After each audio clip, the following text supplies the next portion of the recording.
100కు పైగా దీర్ఘకాలిక సమస్యలకు ఎటువంటి ఆపరేషన్ దుష్ప్రభావాలు లేకుండా హోమియోపతి చికిత్స.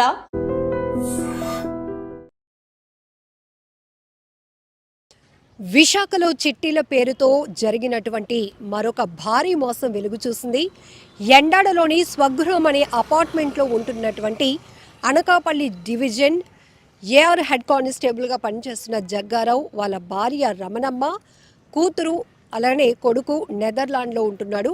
మొత్తం నలుగురు కలిసి అమాయకుల్ని నమ్మించి, ఎందుకంటే ఇక్కడ పోలీస్ యూనిఫామ్ అనేటప్పటికీ ప్రతి ఒక్కరికి ఒక నమ్మకం, ఆ నమ్మకాన్నే సొమ్ము చేసుకోవటానికి ప్రయత్నించిన ఈ ఏఆర్ హెడ్ కానిస్టేబుల్ కుటుంబం ఎంతోమందిని మోసగించి 3.5 కోట్లతో ఉడాయించింది. ప్రస్తుతం అయితే ఎండాడ పోలీస్ స్టేషన్ వద్ద బాధితులు గగ్గోలు పెడుతున్నారు.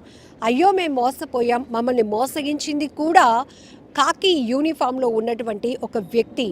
ఆ వ్యక్తిని మేము బాగా నమ్మాం, ఆ కుటుంబాన్ని నమ్మాం. జనరల్గా అయితే పోలీసు వ్యవస్థ అనేటప్పటికీ మాకు ఒక నమ్మకం ఉంటుంది. వాళ్ళు ఇక్కడ ఎండాడ స్వగృహం అపార్ట్మెంట్లో 2019 నుంచి మాకు అందరికీ పరిచయస్తులు, చాలా నమ్మకమైన కుటుంబంగా అందరినీ నమ్మించారు. 2020 నుంచి కూడా వాళ్ళు చిట్టీల వ్యవహారం నడుపుతున్నారు కాబట్టి మాకు ఒక నమ్మకం ఏర్పడింది. ఇక్కడ అపార్ట్మెంట్లో ఉంటున్న వాళ్ళని, ఓనర్స్ని, అలానే పనిచేస్తున్నటువంటి వర్కర్స్ని, ఇట్లా ప్రతి ఒక్కరిని వాళ్ళ కేటగిరీ వైజ్గా చిట్టీలు వేయించి 4 లక్షలు, 3 లక్షలు, 2 లక్షలు ఇట్లాంటి చిట్టీలతో పాటు దసరా సందర్భంగా అలాగే శ్రావణ మాసం చిట్టీల పేరుతో కూడా అనేక మందితో చిట్టీలు కట్టించుకొని మొత్తం కొంతమంది దగ్గర అయితే 3-4 లక్షలు కూడా మోసం చేసి మొత్తంగా 3.5 కోట్లతో ఉడాయించారు అంటూ ఇప్పుడు బాధితులంతా గగ్గోలు పెడుతున్నారు.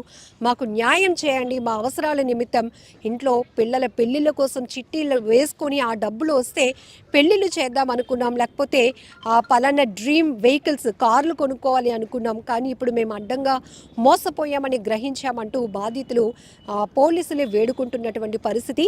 ఈ జగ్గారావు అనే వ్యక్తి అనకాపల్లి డివిజన్లోని ఏఆర్ హెడ్ కానిస్టేబుల్గా పనిచేస్తున్నాడు. ప్రస్తుతం విశాలాక్షి నగర్ పరిధిలోనే ఆయన విధులు నిర్వహిస్తూ ఉంటాడంటూ బాధితులు ఒక యువకుడు చెప్పారు. తను కూడా చాలా లక్షల రూపాయలు మోసపోయాను అని చెప్తున్నాడు. ఇక్కడ బలంగా వీళ్ళని నమ్మడానికి కారణం, ఇదే అపార్ట్మెంట్లో ఉంటున్నారు, ఇంటి ఎదురుగుంటా ఉన్నటువంటి అపార్ట్మెంట్లోనే, ఎక్కడికి పోతారులే, ఈ రోజు కాకపోతే రేపైనా కొంత లేట్ అయినా మళ్ళీ మన డబ్బులు మనకి ఇచ్చేస్తారు అని మేము నమ్ముతూ వచ్చాం. కానీ ఇప్పటికీ చిట్టీలు కంప్లీట్ అయిపోయినప్పటికీ కూడా మా డబ్బులు మాకు ఎప్పుడు ఇస్తారు అని అడిగితే, బంధువులు అమౌంట్ ఒకరికి అత్యవసరంగా ఇచ్చాం, వాళ్ళు ఇవ్వగానే మీకు క్లియర్ చేసేస్తాం చిట్టీల అమౌంట్ అంతా అంటూ చెప్పుకొచ్చారు. అయితే మేము మోసపోయామని ఎప్పుడు గ్రహించామంటే, వీళ్ళ ఫ్యామిలీ దగ్గరికి వాళ్ళ రిలేటివ్స్ కొంతమంది వచ్చి గొడవ పడ్డారు. డబ్బులు ఇవ్వాలి, ఎప్పుడు ఇస్తారు అంటూ వాళ్ళతో సీరియస్గా గొడవ పడే క్రమంలో మేము ఈ హెడ్ కానిస్టేబుల్ కుటుంబాన్ని ప్రశ్నిస్తే, లేదు మాకే వాళ్ళు ఇవ్వాలి, వాళ్ళు డబ్బులు ఇచ్చేస్తే మీకు ఇచ్చేద్దాం అనుకుంటున్నాం, మీకు మొదటి నుంచి అదే చెప్తున్నాం కదా అంటూ నమ్మిస్తూ వచ్చారట. ఆఖరికి నిజాన్ని తెలుసుకున్నారు, మోసపోయాము అన్న విషయాన్ని గ్రహించి ఇప్పుడు పోలీసులను ఆశ్రయించారు. ప్రస్తుతానికైతే బాధితులంతా కూడా గగ్గోలు పెడుతున్నారు. 3.5 కోట్లతో ఉడాయించినటువంటి ఈ ఏఆర్ హెడ్ కానిస్టేబుల్ కుటుంబాన్ని ఎక్కడున్నా కూడా వెతుకు పట్టుకోండి అంటున్నారు.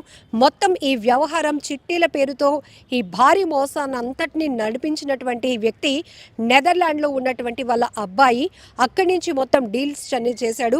ఇక్కడ ఈ జగ్గారావు హెడ్ కానిస్టేబుల్తో పాటు వాళ్ళ భార్య రమణమ్మ, కూతురు దీప్తి, కొడుకు నెదర్లాండ్లో ఉన్నటువంటి వ్యక్తి, ఈ నలుగురు కూడా అందరితో మంచి పరిచయాలు ఏర్పాటు చేసుకొని మంచిగా నమ్మించి ఒకరికొకరు తెలియకుండానే భారీగా చిట్టీలు వేయించి, చిట్టీలు పాడినా కూడా అమౌంట్ ఇవ్వకుండా మమ్మల్ని అందరినీ కూడా తీవ్రంగా మోసపోయేలాగా చేశారు, మమ్మల్ని నమ్మించి అడ్డంగా బుక్ చేశారు అంటూ బాధితులు ఇప్పుడు మీడియా ముందుకు చెప్పడం జరుగుతోంది. సో ఇప్పటికీ మనం ప్రాంతం ఏదైనా కావచ్చు, భారీ మోసాలు చూస్తున్నాం. చిట్టీల పేరుతో ఎగ్గొడుతూ బాధితుల కన్నీళ్లకు కారణమవుతున్నటువంటి మోసగాళ్లను చూస్తున్నాం.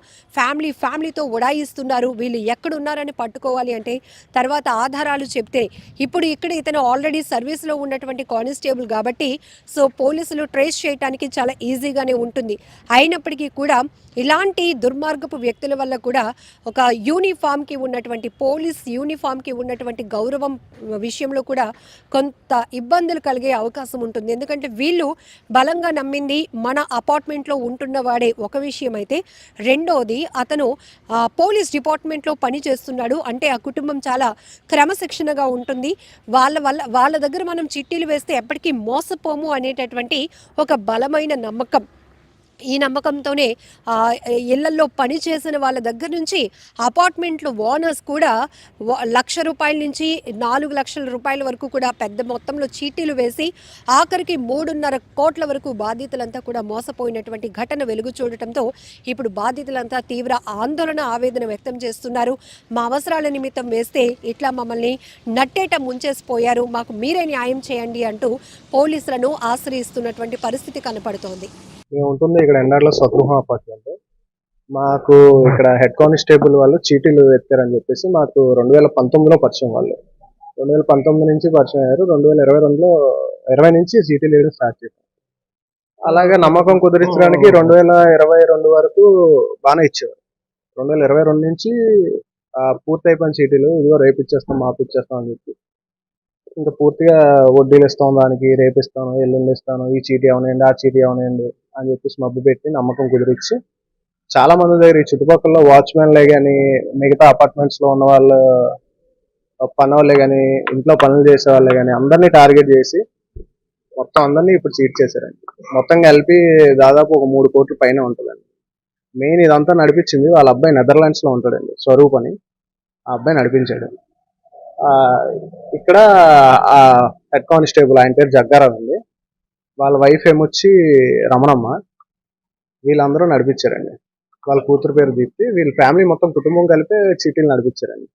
ఒకరు తెలియనట్టు మొత్తం అందరిలో క్రియేట్ చేసి నమ్మకం క్రియేట్ చేసి 4 లక్షల చీటీ, 3 లక్షల చీటీ, 2 లక్షల చీటీ, ₹1,00,000 చీటీ, దసరా చీటీ, ఇంకోటి శ్రావణ మాసం చీటీ, ఇలా చీటీల పేర్లతోనే మబ్బు పెట్టి జనాల్ని మొత్తం అంతా 3.5 కోట్ల పైన ఉంటుంది, 3 కోట్ల పైన ఉంటుందండి. బుక్స్ ఇచ్చారండి, చిన్న బుక్స్ అని ఇచ్చారు. మా చీటీలు పూర్తయిపోయి 2024 నుంచి పూర్తయిపోయిన ఉన్నాయండి. అప్పటి నుంచి కూడా సరే మా ఆపోజిట్ ఫ్లాటే కదా అని చెప్పేసి రిక్వెస్ట్ చేసి మెల్లమెల్లగా తీసుకుందాం అని చెప్పేసి ఉన్నాయండి. ఎంతకీ కూడా ఆవిడ ఇస్తాను, రేపు ఇస్తాను, ఈ రోజు ఇస్తాను అని చెప్పేసి అనేది కానీ ఎప్పుడు ఇచ్చేవారు కాదు.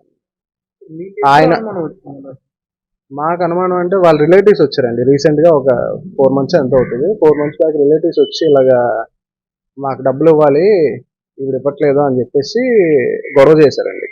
వాళ్ళ ఇంటికి వచ్చి అడిగారు. గొడవ అంటే డబ్బులు అడగడానికి వచ్చారు. మాకేం చెప్పారంటే వాళ్ళ రిలేటివ్సే డబ్బులు ఇవ్వాలి, వాళ్ళు ఇస్తే మాకు ఇచ్చేస్తామని చెప్పేసి చెప్పారండి. సో ఆ రోజు మాకు అర్థమైంది ఇదంతా మేము ఇవ్వాలని వాళ్ళకి చెప్పి, వాళ్ళు ఇవ్వాలని మాకు చెప్పి మొత్తం డబ్బులన్నీ వీళ్ళే తీసుకొని వీళ్ళే అనుభవిస్తున్నారని చెప్పేసి మాకు ఆ రోజు తెలిసింది. 3 months అవుతాయి.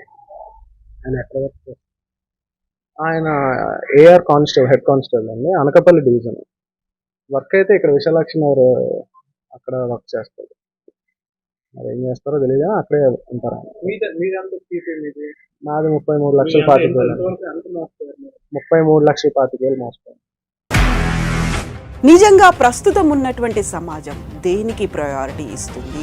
ఆర్థిక సంబంధాల చుట్టూ మాత్రమే తిరుగుతోంది. మళ్ళీ ఎన్నికలంగానే చాలా విరక్తి కలుగుతున్నాం. మంచి అనిపిస్తుంది కదా, లేడీస్ కూడా ఛాలెంజింగ్ జాబ్స్ చేసినప్పుడు చాలా బాగుంటది. ట్రాఫిక్ అసిస్టెంట్స్ గా నియమించిన ట్రాన్స్జెండర్స్ అందరితో సాల్యూట్ చేయించుకుంటున్నారు. ఫుడ్ డెలివరీ ఇవ్వటానికి వెళ్ళినటువంటి డెలివరీ బాయ్ అనిల్ పై కళ్ళ ముందు